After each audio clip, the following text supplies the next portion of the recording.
Shanti, Shanti, Shanti. Om Shanti, Shanti, Shanti. Om Shanti, Shanti, Shanti.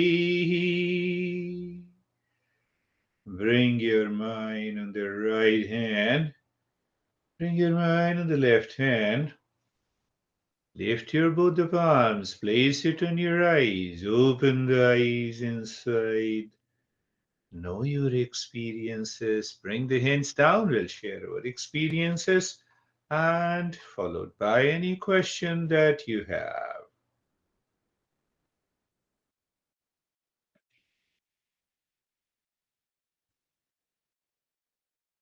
So, how are you, Sam?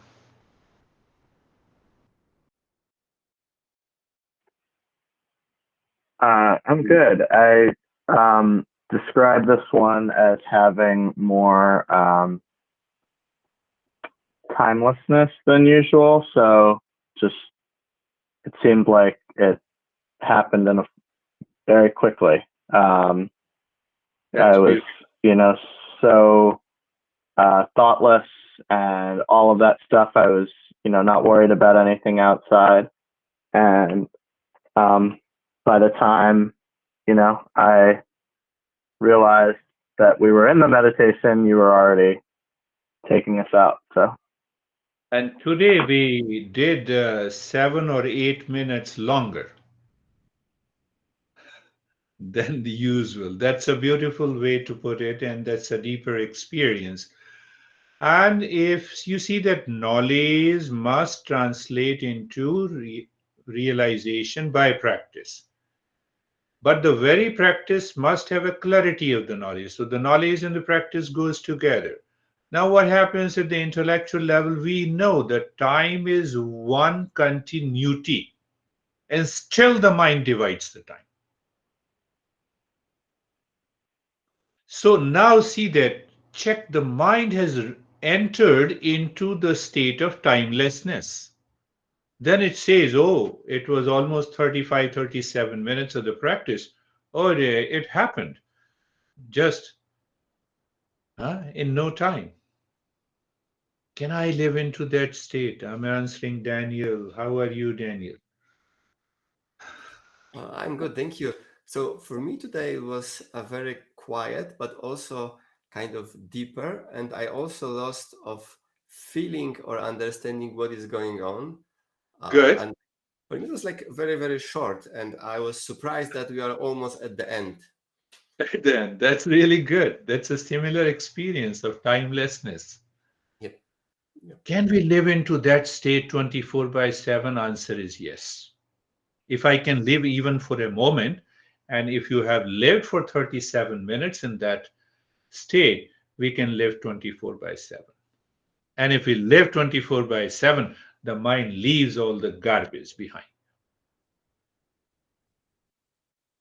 How are you, Jerry? So it was a similar. I like the way that Sam said it as timeless. I wasn't really thinking about it until he said it like that. But for me too, it was more about the space.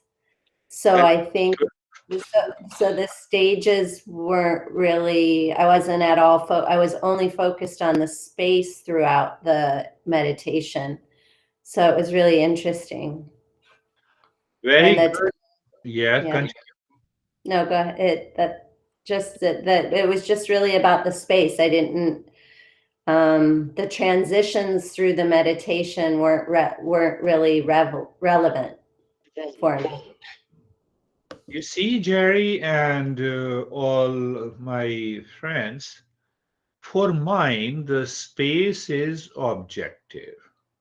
For mine, the time is subjective.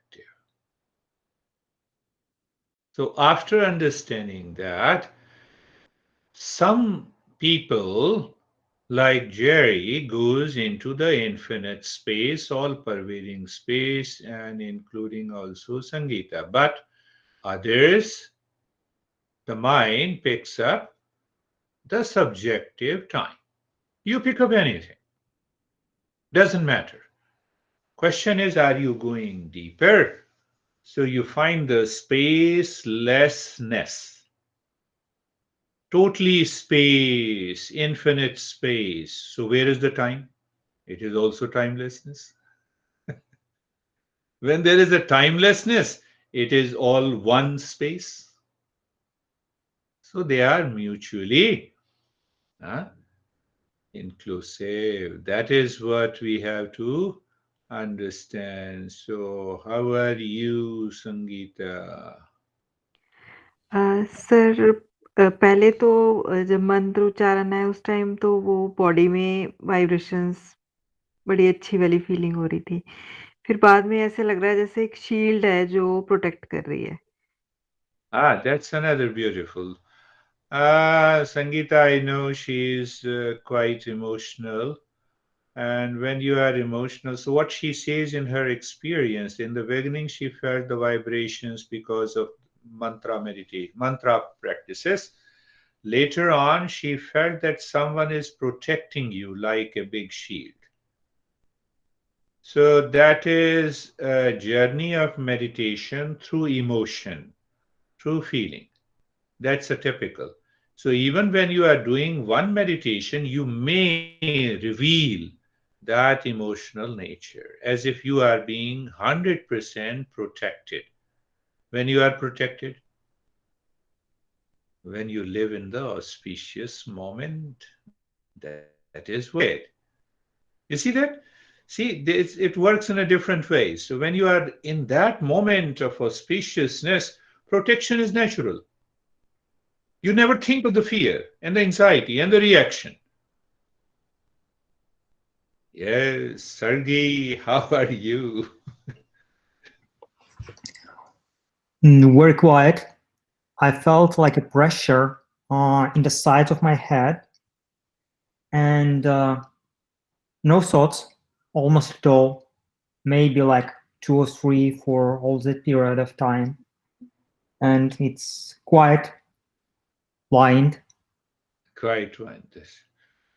Now ask yourself, can we live into that state of quietness inside all the time? One, can we continue to feel the same protective shield as in case of Sangeeta, in the same state of timelessness as in the case of Sam and Daniel, and in case of Jerry, can I live and maintain my awareness that I'm just floating into that infinite space?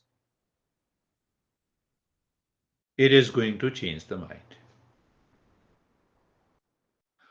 Only difference between the teacher and the seeker, the teacher perceives that we all are essentially one.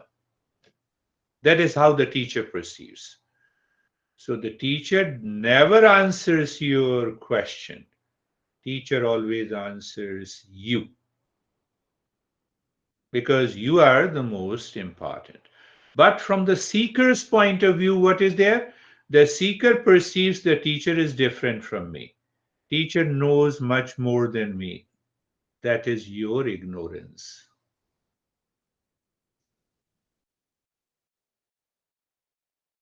I can bet you, you drop that ignorance here and now, you are there.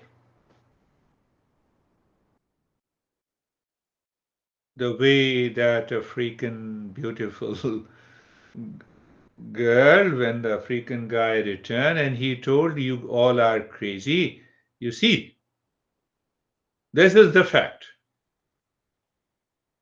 That is the only difference. That is why we say that the seeker and teacher's relationship is spatial.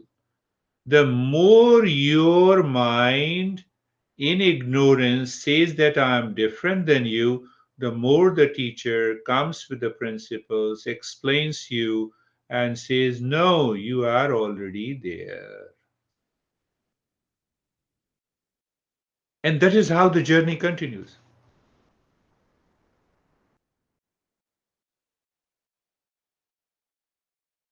Any question?